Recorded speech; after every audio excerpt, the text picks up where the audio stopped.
மார்க்கெட்ல open ஆயிருக்கிற ஸ்ரிங்கர் house of மங்கல்சூத்ரா கம்பெனியோட IPO பத்தா இன்னைக்கு வீடியோ டீடைலா பார்க்க போறோம். வீடியோ ஸ்கிப் பண்ணாம ஃபுல்லா பார்க்க ட்ரை பண்ணுங்க. வாங்க வீடியோக்குள்ள போலாம். Hey guys, welcome to Tamil market admin. இந்த கம்பெனியோட இஷ்யூ சைஸ் பத்தி பார்த்தோம் அப்படின்னா 400 கோடி ஃப்ரெஷ் இஷ்யூரியா ஃபண்ட் ரைஸ் பண்றாங்க. ஆஃபர் ஃபார் சேல் கிடையாது. அதாவது இந்த 400 கோடி டோட்டலாவே கம்பெனியோட டெவலப்மெண்ட் ஆக்டிவிட்டிஸ்க்கு தான் போகும். அண்ட் எந்த ஷேர் ஹோல்டர் பாக்கெட்டுக்கும் இந்த ஃபண்ட் போகாது. அண்ட் இஷ்யூக்கு அப்புறம் மார்க்கெட் கேப்னு பார்த்தோம்னா 1591 கோடியில இருப்பாங்க. அதாவது மார்க்கெட் லிஸ்ட் ஆகும் போதே ஸ்மால் கேப் கம்பெனியா லிஸ்ட் ஆவாங்க. அண்ட் இந்த கம்பெனி 2009 Shringar house of Mangalsutra private limited நேம்ல மும்பைல உருவாக்கப்பட்ட கம்பெனி. ஓகே, இவங்க ஆக்சுவலா என்ன பிசினஸ் பண்றாங்கன்னா மங்கல்சூத்ரான்னு சொல்லப்போற தாலி செயினை டிசைன் பண்ணி மேனுஃபேக்சர் பண்ணி சப்ளை பண்றாங்க. அண்ட் இவங்க பண்றது B2Bன்னு சொல்லப்போற பிசினஸ் டு பிசினஸ் மாடல். அதாவது இவங்க ப்ரொடியூஸ் பண்ற தாலி செயினை கஸ்டமருக்கு டைரக்டா சேல் பண்ண மாட்டாங்க. Malabar gold, Tanishq, G R T jeweller, Joyalukkas மாதிரியான கார்பரேட் கிளைண்ட்ஸ்க்கும் அண்ட் ஹோல்சேலர் ஜுவல்லர்ஸ்க்கும் and P N Gadgil jewellers, Kalamandir jewellers மாதிரியான ரீட்டைலர் பார்ட்னருக்கும் சப்ளை பண்றாங்க. அண்ட் இவங்க ப்ரொடியூஸ் பண்ற இந்த கோல்டு தாலி செயினை இந்தியாவில் மட்டும் இல்லாம யூகே, நியூசிலாந்து, யுஏஇ, யூஎஸ்ஏ, ஃபிஜிக்கும் எக்ஸ்போர்ட் பண்றாங்க. அண்ட் ஆல்சோ இந்தியாவில் 24 இந்தியன் ஸ்டேட்ஸையும் 4 யூனியன் டெரிட்டரியும் கவர் பண்ணியிருக்காங்கன்னே சொல்லலாம். அண்ட் ஆர்கனைஸ்டு மங்கல்சூத்ரா மார்க்கெட்ல அரௌண்ட் 6% மார்க்கெட் ஷேரை இந்த கம்பெனி தான் ஹோல்ட் பண்ணி வச்சிருக்காங்க. அண்ட் இதுவரை 34 கார்பரேட் கிளைண்ட்ஸ்க்கும் 1089 ஹோல்சேலருக்கும் அண்ட் 81 ரீட்டைலர் கம்பெனிக்கும் இவங்க சர்வ் பண்ணியிருக்காங்க. அண்ட் இவங்களுக்கு மும்பையில் ஒரே ஒரு மேனுஃபேக்சரிங் ஃபெசிலிட்டி இருக்கு. அங்கதான் டிசைன் அண்ட் ப்ரொடக்ஷன் எல்லாமே பண்றாங்க. அண்ட் நெக்ஸ்ட் இவங்க ஃபைனான்சியல்ஸ் பார்த்தோன்னா இவங்களோட ரெவன்யூ அண்ட் ப்ராஃபிட் ரெண்டுமே கன்சிஸ்டண்டா இயர் ஆன் இயர் நல்லாவே இன்க்ரீஸ் ஆகுது. அண்ட் 2023 950 கோடி ரெவன்யூ, 2024 1101 கோடி ரெவன்யூ, 2025 1429 கோடி ரெவன்யூ ஜென்ரேட் பண்ணிருக்காங்க. அண்ட் ப்ராஃபிட்ஸை பொறுத்தவரை 2023 23 கோடி ப்ராஃபிட்டும், 2024 31 கோடி ப்ராஃபிட்டும், 2025 61 கோடி ப்ராஃபிட்டும் போஸ்ட் பண்ணிருக்காங்க. ஸோ ஆல்மோஸ்ட் ஒரு வருஷத்துல ப்ராஃபிட் டபுள் பண்ணிருக்காங்கன்னே சொல்லலாம். And debt to equity ratio பார்த்தோன்னா 0.6ல இருக்காங்க. அதாவது உங்களுக்கு டோட்டலா 123 கோடி கடன் இருக்கு. ஸோ ஓவரால் ஃபைனான்சியல்ஸை பொறுத்தவரை சூப்பரான ஃபைனான்சியல்ஸை கன்சிஸ்டண்டா மெயின்டைன் பண்ற கம்பெனியா இருக்காங்க. அண்ட் கடன் கொஞ்சமா இருக்கிற கம்பெனினே நம்ம புரிஞ்சுக்கலாம். அண்ட் ஷேர் மார்க்கெட்டை பொறுத்தவரை இங்க பண்ற சேல் பிசினஸ் 3 கம்பெனிஸ் பண்றாங்க. இதுல இன்கம் வச்சு பார்த்தோம் அப்படின்னா ஸ்கை கோல்டு கம்பெனிக்கு அப்புறமா இந்த ஸ்ரிங்கர் ஹவுஸ் கம்பெனி தான் அதிகமான ரெவன்யூ ஜெனரேட் பண்ற கம்பெனியா இருக்காங்க இவங்க இண்டஸ்ட்ரியை பொறுத்தவரை. அண்ட் ஆல்சோ இவங்க பிஇ ரேஷியோ அப்படின்னு பார்த்தோம்னா 19 பிஇ ரேஷியோல ஐபிஓ வராங்க. ஸோ உங்க காம்படிட்டர்ஸோட கம்பேர் பண்ணும்போது ஓரளவுக்கு நல்ல வேல்யூவேஷன் ஐபிஓ பிரைஸ் தான் சொல்லலாம். அண்ட் இண்டஸ்ட்ரி ஆவரேஜ் பிரைஸ்ல தான் ஐபிஓ வராங்க. அண்ட் அந்த கம்பெனி இப்போ ஐபிஓ வழியா ஃபண்ட் ரைஸ் பண்றது எதுக்காக அப்படின்னா ஃப்ரெஷ் இஷ்யூ வழியா வர 400 கோடியில 250 கோடி ஒர்க்கிங் கேபிட்டல் ரெக்யர்மெண்ட்டுக்காக யூஸ் பண்ண போறாங்க. லைக் ஷார்ட் டேர்ம் கடன், பிசினஸ் தேவையான இன்வென்ட்ரிஸ் வாங்குறது அண்ட் டே பை டே எக்ஸ்பென்சஸ்க்கும் யூஸ் பண்ண போறாங்க.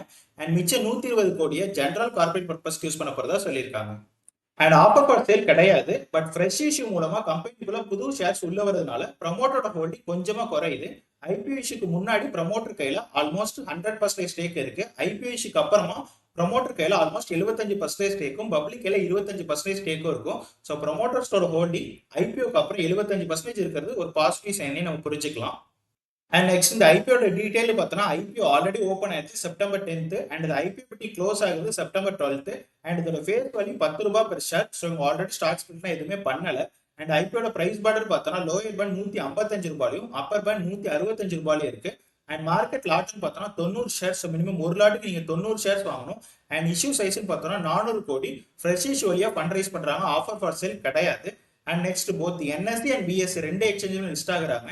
அண்ட் அந்த ஐபிஓட அலாட்மெண்ட் நடக்கிறது பார்த்தோன்னா செப்டம்பர் 15th. உங்களுக்கு அந்த அலாட்மெண்ட் கிடைக்கல அப்படின்னா உங்க அமௌண்ட் செப்டம்பர் 16th ரீஃபண்ட் ஆயிரும். அண்ட் லக்கிலி உங்களுக்கு அந்த அலாட்மெண்ட் கிடைச்சிருச்சு அப்படின்னா உங்க ஷேர் செப்டம்பர் 16th உங்க டிமார்ட் அக்கௌண்ட்டுக்கு வரும். அண்ட் செப்டம்பர் 17th மார்க்கெட் லிஸ்ட்டும் ஆயிரும். அண்ட் அந்த ஐபிஓல 14,850 ரூபாய்க்கு மினிமம் ஒரு லாட் அப்ளை பண்ணலாம் 90 ஷேர்ஸ். அண்ட் மேக்ஸிமம் 1,93,050 ரூபாய்க்கு 13 லாட் வரைக்கும் அப்ளை பண்ணிக்கலாம். அண்ட் இந்த ஐபிஓட ரிசர்வேஷன் பார்த்தோம்னா நம்மள மாதிரியான ரீட்டைல் இன்வெஸ்டருக்கு 35% அலோகேட் பண்ணியிருக்காங்க. அண்ட் QABஸ்க்கு 50%, NIBஸ்க்கு 15% ரிசர்வ் பண்ணியிருக்காங்க.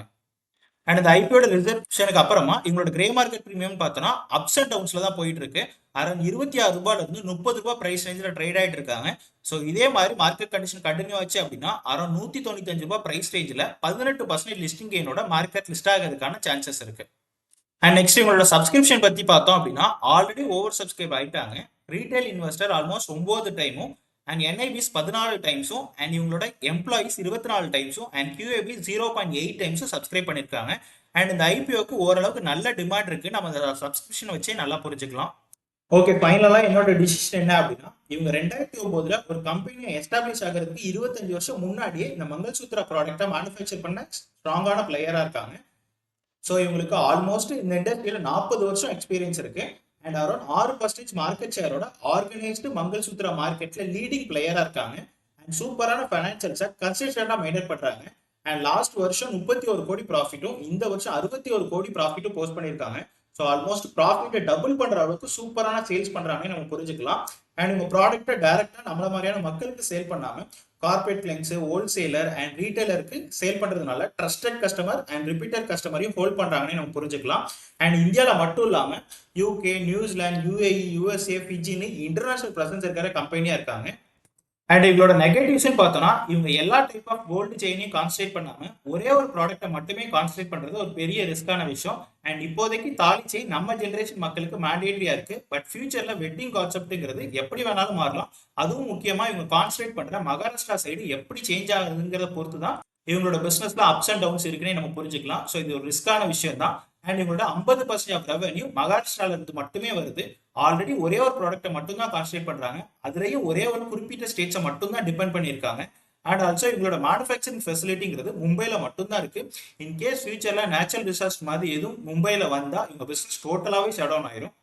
அண்ட் இவங்க எந்த கிளைண்ட்ஸ் கூடயுமே லாங் டேர்ம் கான்ட்ராக்ட்லாம் எதுவுமே போடல. ஸோ ஃபியூச்சர்ல ஏதாச்சும் ஒரு பெரிய கார்பரேட் கிளைண்டோ இல்லை ஏதாச்சும் ஒரு பெரிய கிளைண்டோ இவங்க டீலை ஸ்டாப் பண்ணிட்டாங்க அப்படின்னா இவங்க ரெவன்யூல பெரிய ட்ராப் இருக்கும். அண்ட் இது ஒர்க்கிங் கேபிட்டல் ரெக்யர்மெண்ட் அதிகமாக தேவைப்படுற இண்டஸ்ட்ரி. பிகாஸ் ஒரு கோல்டு செயின் மேனுஃபேக்சர் பண்ணோம் அப்படின்னா கோல்டு முன்னாடியே வாங்கி வைக்கணும். அண்ட் கோல்டுங்கிறது வெரி எக்ஸ்பென்சிவான ஒரு மெட்டீரியல்.